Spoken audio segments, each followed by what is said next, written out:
this is the next video. I'm replacing the timing belt on a Honda generator EU 2000.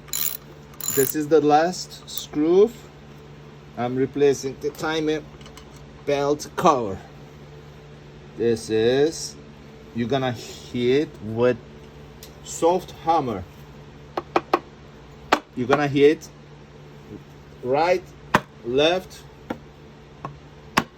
bottom right, bottom right, left, and it's not gonna be easy to remove it.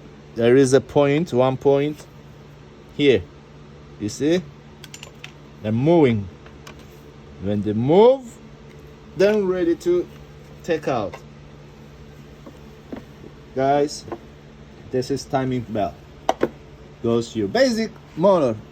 If you guys doing yourself, you know basic engine works. So I have, this is a broken timing belt. Now goes here. This is the most common issue, so people throwing to garbage. Generator, don't throw the garbage. It costs like $20.